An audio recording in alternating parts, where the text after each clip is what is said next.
All right, welcome to the show. So I'm here with Carina Guzman, the land development queen. Welcome, Carina. Hello, Sam. Thank you for having me. Excellent. So tell us a little bit about yourself, introduce yourself, what got you known as a land development queen, and then we can go from there. Tell us about your business and what you do. Sure, absolutely. First of all, thank you so much for inviting me. I'm super excited to be here and be a part of your wonderful podcast. Just a little bit about myself for those of you who don't know me. I am an Ottawa-based land developer, Ottawa and surrounding areas. We began with transit-oriented developments, so that has been our bread and butter for many, many years, focusing around the new light rail system that Ottawa was putting in place. I know there's a lot of talks around that, but that's the wave that we rode for quite some time.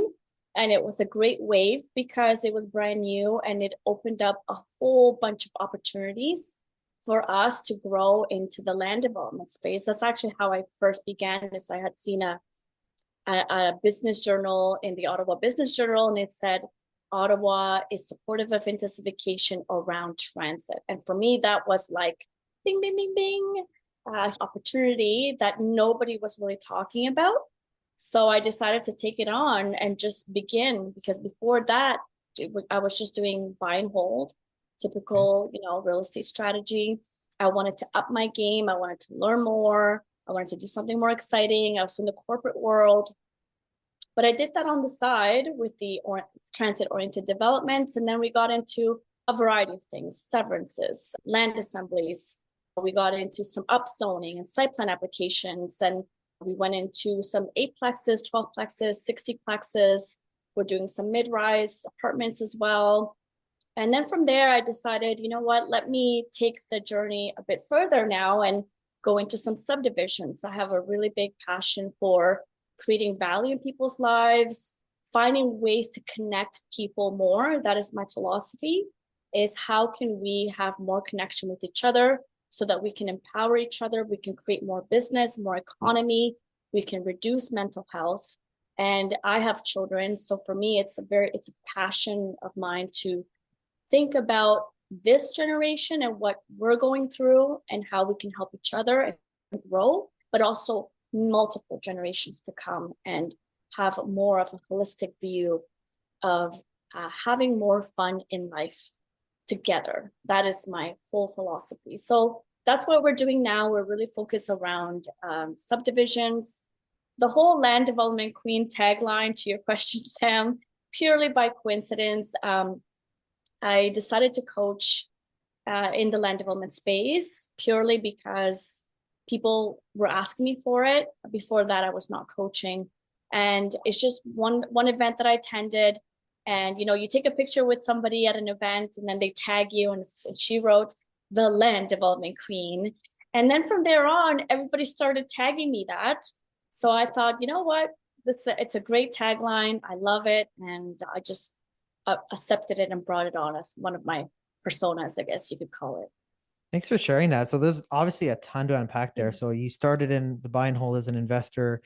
You moved into bigger and bigger projects. You mentioned that it also helped you up level your business game, and it also makes an impact on the future generations and bringing value. And you also mentioned too that you like to connect people and empower the next generation. Tell me where that shows up when it comes to, your business now and how land development plays into that, like when it comes to, yeah, that Yeah, future generation power. it's literally the foundation of every single thing that I do.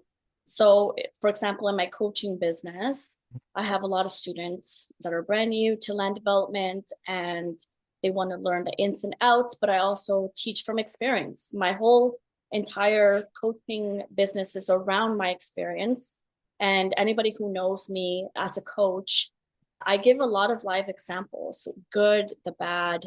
And the whole purpose of that is to learn from my mistakes. I want people to expedite their journey by learning from all of the mistakes that I've made. And it's really about empowering them to make the better decisions and giving them the tools necessary. So that's one way to empower people, is to teach them how to do it themselves, but also a lot more efficiently. And I just had a mastermind last night, actually. It's every 2 weeks we have a mastermind. And I had just I'm going through an acquisition right now. But I have gone through so much learning experiences in the last 4 months of doing this acquisition that I just shared everything. It's all recorded, it's there, but it's all for them. And I find more often than not, people appreciate transparency. They appreciate being told the good, the bad, the ugly, everything, And so that's one way. That's actually my giving back. It's a lot of my giving back to my students through me. But also like the other purpose, the other reason why I decided to start teaching in this space, because honestly, Sam, like I'm not a teacher. Teaching for me is it was something I had to learn into. Some people are like really natural at just explaining things. For me, when you do it so often, you just have it in your head. You have it here, right? And it was very difficult for me to even explain, to verbalize a concept, because it's just something that I do every day. So kind of bringing that down and explaining it to somebody who's never heard of a concept before, it's in itself a skill set that you kind of have to learn. So, but I decided if I'm going to teach, I'm going to teach it for the purpose of empowering people to really think about how to create designs. Because we're not just talking about we're going to demolish and build something new. Yes, that is the whole point of land development, developing land. But in reality, there's so much more to that. If we are more intentional in what we do, we put more detail and emphasize on how can we make a design, how do we put together a community, how do we put together amenity spaces that can allow for people to communicate more, we can just heighten the entire experience for everybody involved. And that's actually my real mission, is to teach land development, but in reality, teach it in an intentional, holistic way to show that in this industry of land development, there is more than just the numbers, than just the land. There is so much more that I don't think nobody ever really focuses on when we're talking about development of land.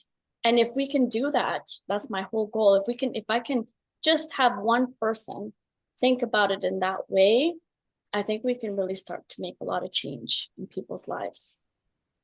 It's incredible. So it seems like definitely picking up that it allows you to create a community, design a community, and connect and empower people, and creating more than just the numbers. It's really about empowering the next generation and creating this community within that where they can communicate and they can have connections with each other, and just helping in general, just helping the population.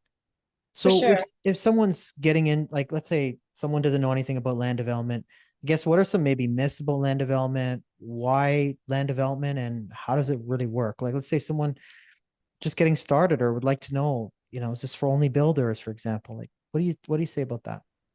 Yeah. I think our space is still very gray area. And I think that's why a lot of people are scared to go into it. It's definitely a niche strategy in the real estate space that there's just not a lot of education around. There really isn't. I mean, some universities have construction courses or development courses and that sort of thing, but it's one thing to your question, it's one thing to underwrite it properly. You have to be able to see the numbers and figure out what can I get in this property, in this land, and is there enough upside for me to undertake this project? Because otherwise, nobody would do it. If you're going to lose your shirt over it, there's no way I would suggest anybody to do that. So that's number one. The basics is real estate 101.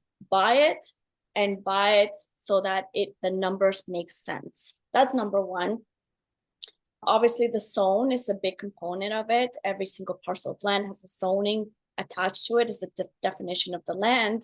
And you have to figure out based on the zoning, and that could be you and your architect or you and your planner, but figuring out what is the maximum, highest and best use that I can utilize this property for. And if that doesn't allow for enough, is there a way to upzone that will allow me to do more? And of course, there's a lot of investigations that have to be put together. Not every land can be upzoned.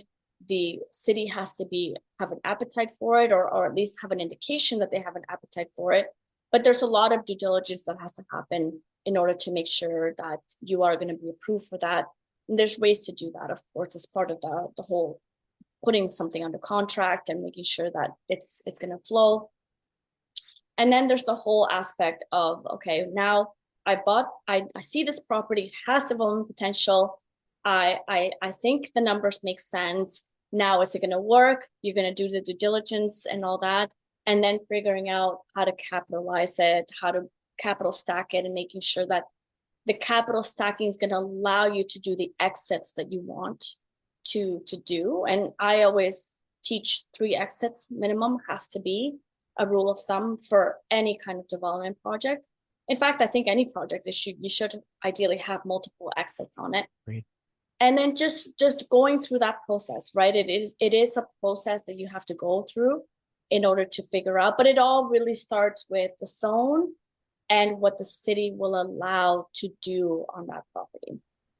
Okay, so highest and best use of the property with the planner to see if you can up zone or up level that property's density or what you could do there. You mentioned capital stacking. I'm going to ask you about what that is in a second. So this being a strategy that's sort of in a gray area, not a lot of people, some people are a little bit scared of it. Why should someone consider land development? I know there's a big impact on community. Are there myths that you're not able to get started, or you need a ton of capital, or you need to have a builder, dad who's a builder, for example, right? Like, what are some myths that you hear floating around, and what is capital stacking? Tell me what that means. So to your first question, the reason why I think development is now becoming a popular topic, it seems like a lot of people are very interested in it. I think it's actually because a lot of markets, the traditional strategies no longer work.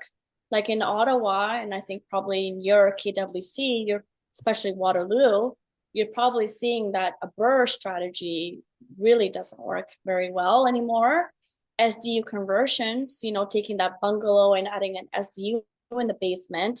Everybody and their grandmother was going after that bungalow at some time. You think 7 years ago, 8 years ago, everybody was doing that. The same with the semis. Everybody was going after that 50 by 100 lot to demolish that little crappy house that was on it and build the 2 semis with the SDU, right? So the fourplex. I know multiple people that went after that. So these are the trends. These are like those trends that you see in the real estate world, and they no longer work. So now people are realizing, one, housing is an issue. We all know that there's not enough of it. Rents are going up. And in order to make certain markets work, you have to add more units. You have to be able to take what is there today and change it from something really low density, like a one little tiny house, to 30 units or something like that, just to make the numbers work, right? So I think that's why a lot of people are realizing that this is a strategy that still works in a lot of markets. It is still feasible, and especially with the whole Bill 23 coming into play, allowing more units in a much smaller condensed space. Also a lot of grants and a lot of reduction of development charges. Some municipalities are completely removing those, or reduction in permit fees and all that. CMHC financing, everybody's talking about that as well. So it's a culmination of a whole set of elements that are now combining, and everybody's kind of all of a sudden becoming aware of, oh, there's this whole opportunity here that I never even thought about. And now with all of this going on and my strategy no longer working, I should now move into the land development space. So that's what we're seeing. And I think that's why a lot of people are really interested in it. Makes a lot of sense because, we have sometimes investors, someone, just finished a project, but even someone will call and say, hey, I would like to get all my money out and be cash flowing. It's like, well, we don't have that ability right now. Here's what you can get back from your buy, renovate, refinance. But because you're not adding enough value to it, maybe you're only doing a duplex, like that whole, when everybody's greedy, be fearful. It's like everybody's going in that space now. So it feels like it's really a tough space, and to look at those big lots and to rip down an old house to build another unit for another 500 grand. You know what I mean? Like, it just seems like you're using better use of that space by looking at changing the use of it. And Alfonso do, for example, the new multifamily developments, right? The apartments, I see those all on the YouTube as well. So when someone's going through that process, how does it, I know every city's different and whatnot. How does it work when it comes to changing the zoning? For example, we had a seller that was interested in potentially selling a 5-acre property in West Kitchener in a great area near the highway, but kind of farmland. But likely is not zoned to have 30 townhomes, for example, or a building. How does that work? How does that process all work? Like with your planner, do you talk about it to take up maybe a year process, and then you go and do you do like a syndication with people to fund these? Like, I'm just curious. This is really something I wanted to know. Yeah. So first off, you have to figure out if the municipality has an appetite for it. That's number one, because you're talking about 5 acres, agricultural land. It's probably sounds like it's not in the urban core. It's probably in the outskirts. Is there servicing there? So you might want to put all of this development there, or a seller may want, a landowner may want and think, oh, this is a great area. It's 5 acres. I should be able to put that. But also having the understanding that not every land is developable. Not every land has the capacity to sustain what you're hoping to accomplish. So if there are no municipal services to that property, it's probably going to be hard to get the buy-in for a much denser project. But maybe it allows instead for a few houses to be built on that 5 acres based on the amount of capacity that the land has. Because if you're looking at rural areas, non-municipal service land, that would mean then that you're on private services. So if you're on private services, you're probably going to be on well and septic. So there's that balance. So that's number one, looking at it in that viewpoint. Does it even make sense? Could I even really develop this land? But once you get over that and you figure, okay, maybe there is some services that I can bring in, or it does make sense to have private services here. Now going and creating the concept, creating the idea, and figuring out, does the city have any appetite? And the only way to really figure that out is one, looking at the city's official plan to see if there's anything in there that they see growth in these outskirt areas, or specifically in the area that you're looking at. But two, going and presenting this proposal to the city as a pre-consultation meeting, through a pre-consultation meeting, and then figuring out, are they going to be supportive of it or not? So it all comes down to what the zone allows. Is there enough capacity? Does the official plan state anything that can indicate there's a potential for development here? And lastly, would the city approve it? Selling your home during tough times, whether you're downsizing, divorce, or debt, we understand the unique challenges you're facing. Introducing our specialized real estate solution to help you navigate these difficult times with ease. Selling a home can be overwhelming, and yet our experienced team will guide you through the process, providing personalized strategies to maximize your home's value. Whether you're downsizing, going through a divorce, facing debt, we'll help you sell your home and start anew. Don't let these challenges define your selling experience. Let us turn them into opportunities. Visit our website at affluenceregroup.com to learn more. Okay, so it seems like you're seeing if the city has an appetite. So you may not put the property under contract until you understand the city's appetite in the area, where the services are, zoning matters as well. And then after that, looking at a pre-consultation meeting, so like a proposal to see if this is something that's going to work, to then decide to buy the property and make that project work. Is that right? You're correct. Yes, you got it. So when you're coaching, so let's say you're coaching your students through that, do you guys have sort of a mastermind community where you put your funds together and go on these bigger projects and all present these projects to each other and say, okay, I have this property. This is what I think I could do. What do you think the steps are? What can I build on it? What's the cost per build? How is this going to work for the returns? Can we all get on it? How does that work with your community? I'm just curious. That's really interesting.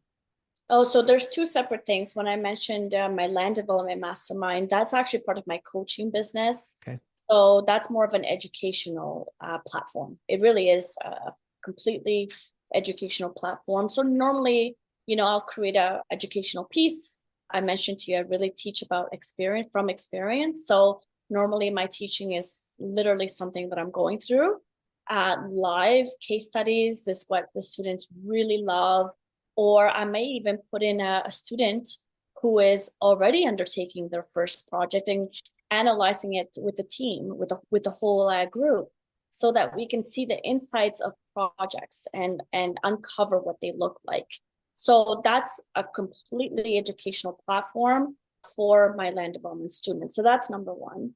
But in terms of capitalizing a project for my business and what we do, yes, so we do definitely fund our projects through OPM, so other people's money.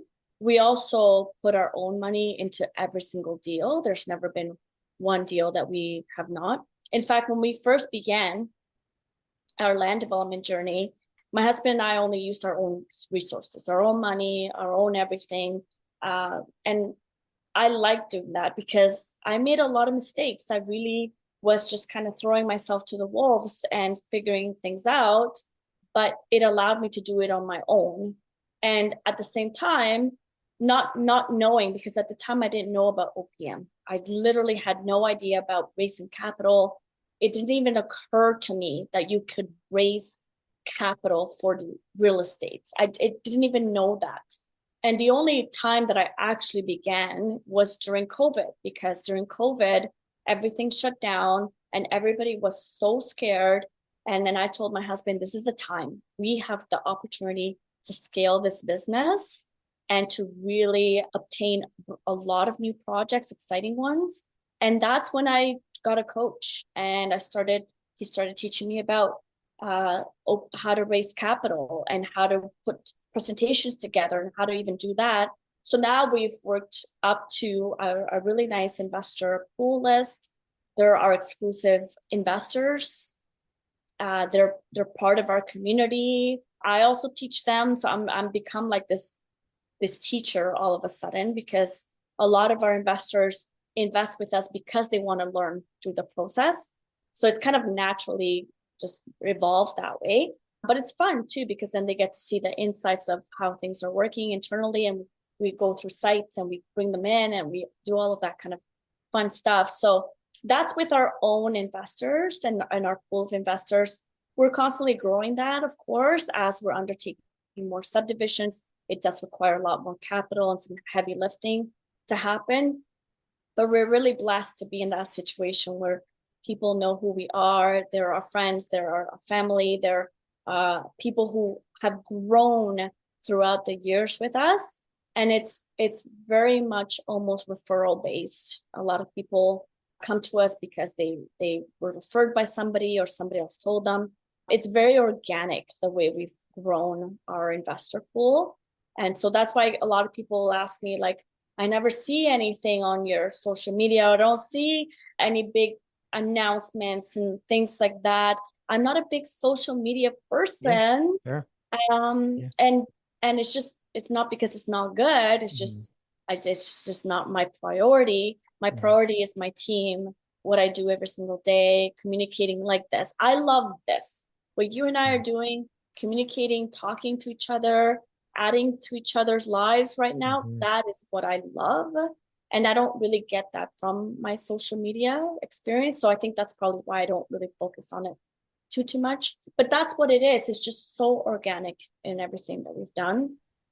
That's excellent. It seems like, and obviously too, with social media, you're going to get, someone's outsides to someone else's insides. You're not really going to get a whole picture of everything that's happening in someone's project, or the goods, the bads, or what's the ups and downs of things. Like they always say, they show like the amazing part of the transition, but there's no learnings behind it, because there's no, here's what didn't work, or here's what I could have done differently. And I think people are craving that transparency, especially with AI, and craving the relationships. I remember even when you call your clients on their birthday, they're a lot more receptive than just, that social media connection, for example. Like having a conversation like this, where we're learning together, I'm learning from you, and this is out for everybody to learn.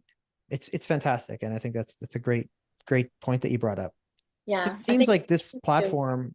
Oh, sorry, were you gonna say something? Oh, sorry, just one last piece I was Yeah, going of to say. course. We need to just tell people to pick up the phone and talk Yes. more. That's, especially I have boys. they're so in their own little like game and stuff, and I feel like I don't want to lose that. It's a big component of being human.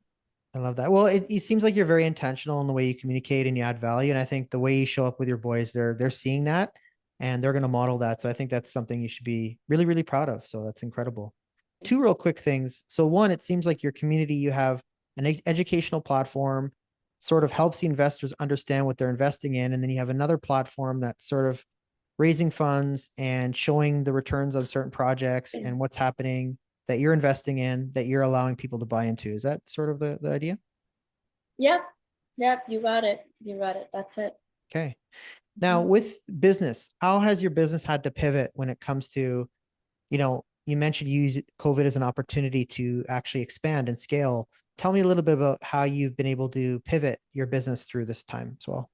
Yeah, so much. I think COVID has brought so much good things actually in a lot of Yeah. ways for people, as much as taboo to say, but Yeah. it No. really did like expedite a lot of really good things as well. So I think it really like personally for me, it really made me come out of my shell more because I was really just like I said, just doing my own thing for a lot of time, the whole time, just doing my own thing, and now really putting it out there for people and showing them what I'm actually doing. Like COVID, I don't know about you or your experience with COVID, but Mhm. I had so many people from all kinds, literally in their 20s to their 50s, just calling me and being like, I've lost my job, or I'm going to lose my job, or I'm having a mental crisis right now. What do I do? And I know you're doing this one thing in real estate, and I don't really know what that is, but can you teach me something, or can you give me a little bit of help? And that for me personally, when you talk about pivot, that was a huge pivot for me as a personal standpoint to just be like, let me step in and see what I can do. And that's what taking that leap of faith a lot of the times, I ended up opening this whole entire new door that I never even thought at the time when I was doing it. But what I realized, excuse me, I'm getting over a cold, It's okay. is that by actually being more open and just showing people what I'm doing, it inspired all of this whole generation of this group of people who are all of a sudden seeing the possibilities of what they can also do, which that in itself is an amazing feeling to be able to do that. Absolutely. And through that, it opened up a whole bunch of business opportunities that I never even, again, I could have never foreseen that had I not just been open to the idea of being more open, because I wasn't really at the before COVID. I was in my own little bubble, just doing my own thing, and I was very happy being like a lone wolf, just doing that. But then realized saying, here, I'm gonna help, I'm gonna bring value. And then little did I know that they're bringing me probably more value than I was bringing to them, which in itself was so amazing. So what ended up happening is so many new opportunities ended up coming in. People coming in and saying, I want to invest with you because I know exactly what you're doing. I people that came in and said, I have a piece of land that I want you to come see. Maybe we could do some kind of partnership, or maybe you want to get into this, or being at an advisory role to a major corporation who now allows me to be a keynote speaker who brings me into their board, where I can have a lot more people see more of who I am, and then more doors open in that respect, just because I'm now in other stages, in other viewpoints where people can see me there. There are so many things, Sam, that just happened that you could have never projected. You could never forecast any of these things to happen. So my business really took off in so many ways. We grew so much during COVID, plainly for that one aspect that I decided to open up myself and teach and provide value to others. So personally wise and business wise, that entire pivot is something that just naturally happened. We also decided to move into the subdivision space, as I mentioned earlier. So that also happened during COVID time. And of course, this kind of snowballed from all of this group of people that I now started belonging to and bringing value to, they were all excited to come in. Let's do our next subdivision project. Let's go in and do this. So now it's almost like I have a group of people that are really tight knit, very tight knit group where we're just all have the same vision and the same love and passion for creating value, and we're all coming together to make that happen. And so all of that, Sam, is just something that like literally I could have never Wow. expected.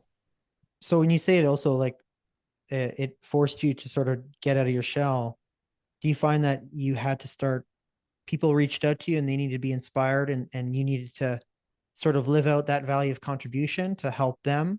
Or did you find that just that way of communicating, it just came naturally that you started going on platforms and discussing what you're doing and what you're learning? Yeah, no, like going to this, the thought of speaking in public, to be on stage, to be up there, the one where everybody's has their eyes on and looking at. If you would have asked me 3 years ago, can you come on stage? And if you would have invited me to your podcast, it's going to be, I would have been like, no, I'm not. There's no way I'm doing that. I am the most fearful in public speaking you could ever imagine. And that's probably a big reason why I was so happy just being in my own little bubble and doing my own thing. And all of our projects have been entirely our projects. I don't work for anybody else. It's just our projects that we decide. So you can see how you can feel comfortable in that space. You're just doing it on your own, which is in itself a true blessing to be in, right? But then having people say, no, come, show us. We want to hear from you. We want you to come and answer some questions or be our guest speaker or whatever it is. And being on the stage, that for me was the most extremely excruciating experience. I would have rather died some days than go on stage. Like that's how much, right? Yeah. The fear is real. So I had to really learn how to do that. And I actually got coaches to teach me how to bring stories to life, how to even explain stories. How do I communicate effectively? How do I move on stage, Sam? Like, because I was so scared.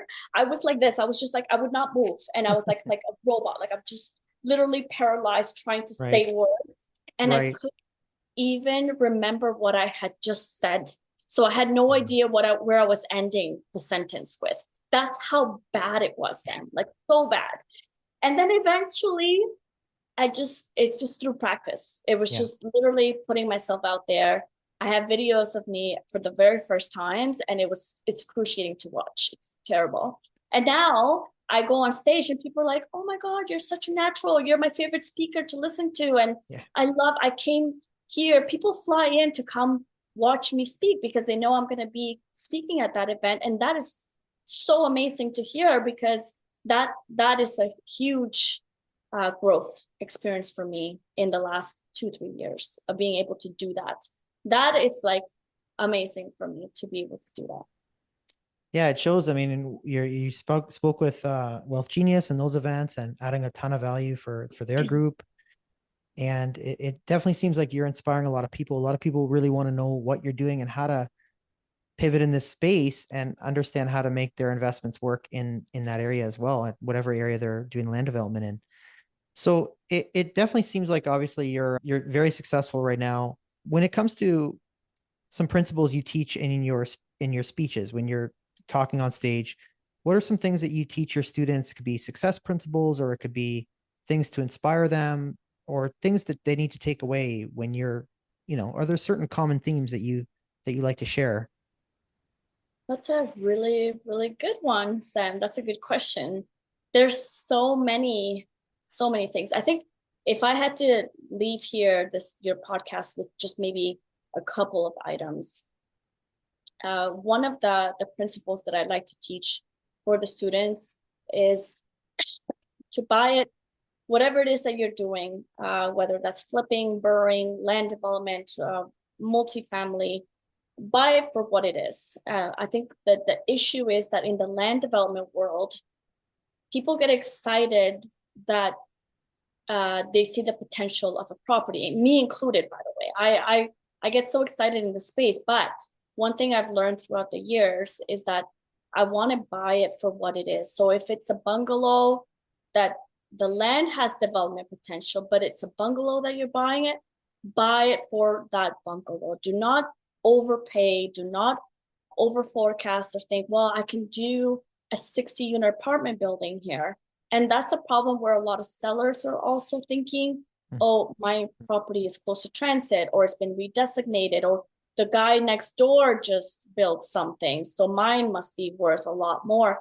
But the issue is that there's a lot of unknowns that you will discover throughout your way. And so you have to leave the space and the gap for all of these unknowns to be discovered throughout the journey.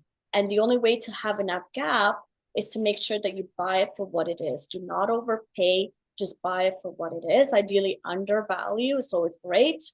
And so that's one of like my key principles for every student, anybody that I talk to, just buy for what it is. Don't overpay. I've seen properties are $5 million. Why? Just because there's going to be a high-rise apartment building, but you don't really know. There's still a lot of work to be done in order to get that high-rise apartment building, or whatever the case might be. So buy it for what it is. Number two, I think is the biggest question that I get all the time is, how do you do your due diligence? How do you know it's the right project and all this kind of stuff? One thing I've learned throughout my whole experience in the land development journey is we have a very good list of due diligence items. I mean, if I had to count, it's probably 30 or 40 different items that we check, and between the numbers and reports and studies and all these kind of due diligence pieces. But there's always going to be unknowns. Like you will never know absolutely everything. You won't. It just won't happen. And there's some people that want to know absolutely everything before they can make a decision. And I understand that completely. But just know that you will never know everything. Just like as if, Sam, if you were to go buy that 40 unit apartment building or 30 unit apartment building, you're going to do all the checks. You're going to check everything. You're going to check the numbers. You're going to check the water meters. You're going to check the furnaces. You're going to check. But there's always going to be something that you will uncover that you have never, ever, you could have never realized at the beginning. So there's so many unknowns. And so just trust the process.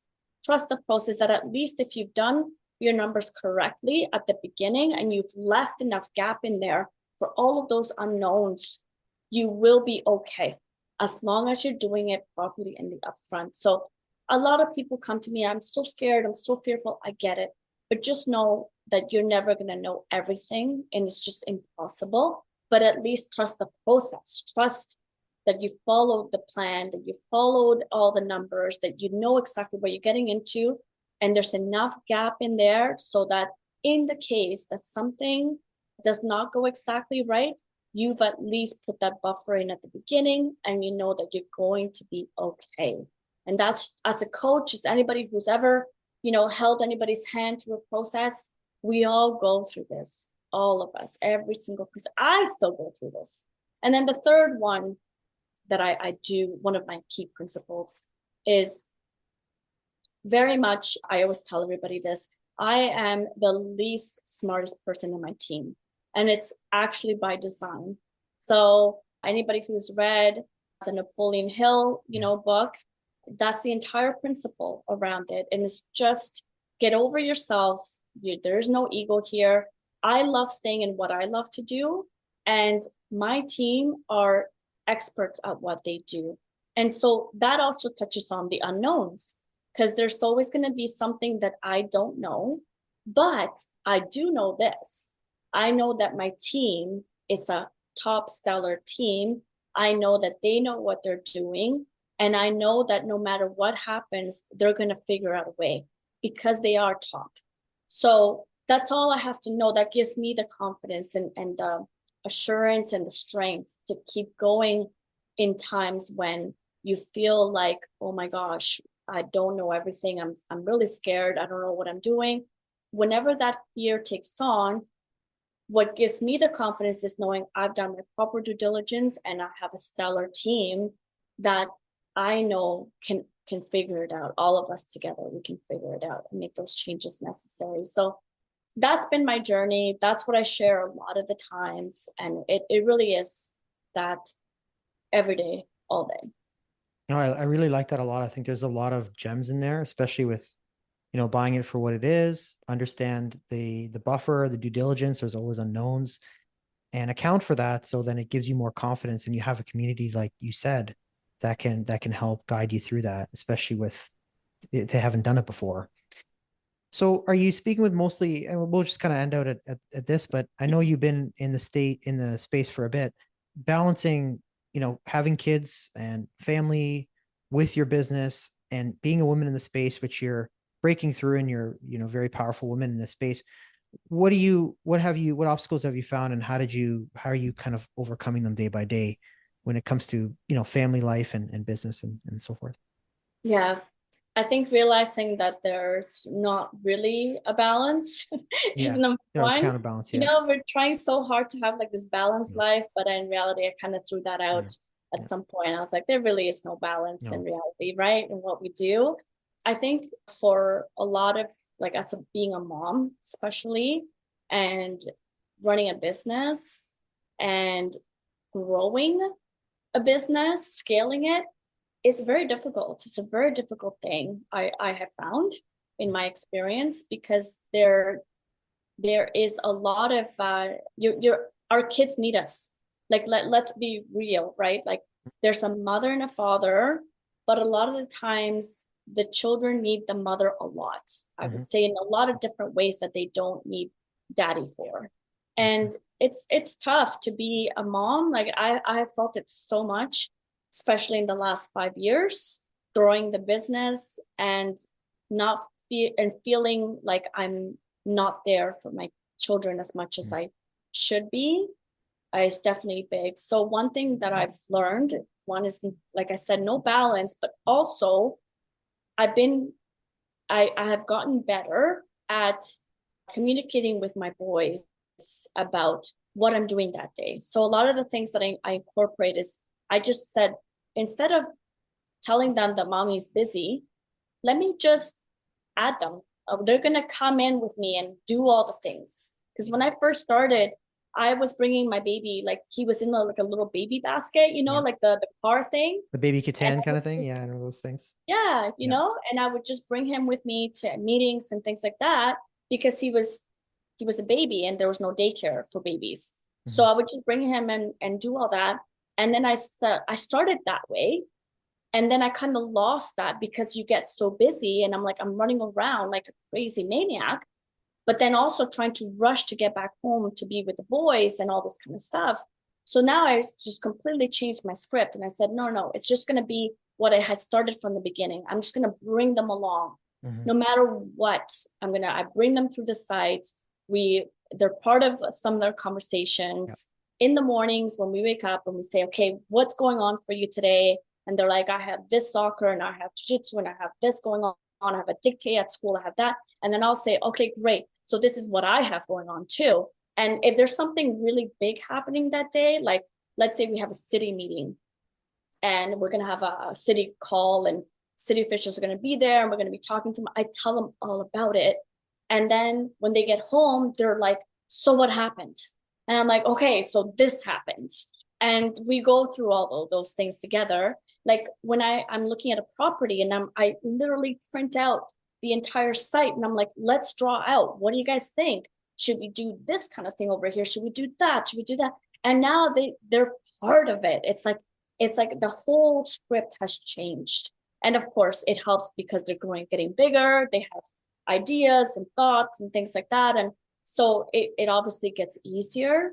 So I want to be that parent. I want to be that parent that includes them, empowers them to have thoughts, to have ideas. We bounce ideas. I respect their ideas. They respect mine. And we just kind of do that. So that has really helped me a lot throughout this journey because for a long time I was just running around like a maniac and then I have this guilt feeling, as a parent. And then I realized, no, no, it's okay. It's okay because they know exactly what I'm doing and they know that we'll have our time together as well. So that has helped me a lot. I really like that because like there really is no like the balance is kind of a lie, right? It's all the counterbalance. If you can integrate your kids into your life as well in your business, as well as focus on business and then focus on family as well. But there's that counterbalance. And I think you're totally right. It makes a ton of sense. Well, Mhm. Carina, it's been really great to connect with you. And you're obviously a great speaker and shared a lot of great stories with us and a lot of takeaways from land development, how to get started, what are some things that mistakes people make, why it's important. A lot of takeaways, probably even more takeaways in another conversation. Is there anything, first of all, how can people get started in the space and reach you? We'll have your information in there. And is there any couple things that people should know about land development that you'd like to share that you haven't already? So yes, definitely do not make assumptions if you're looking to get into land development. Do not assume that just because your neighbor was approved or is doing something, or somebody across the street, that you'll be able to do the same.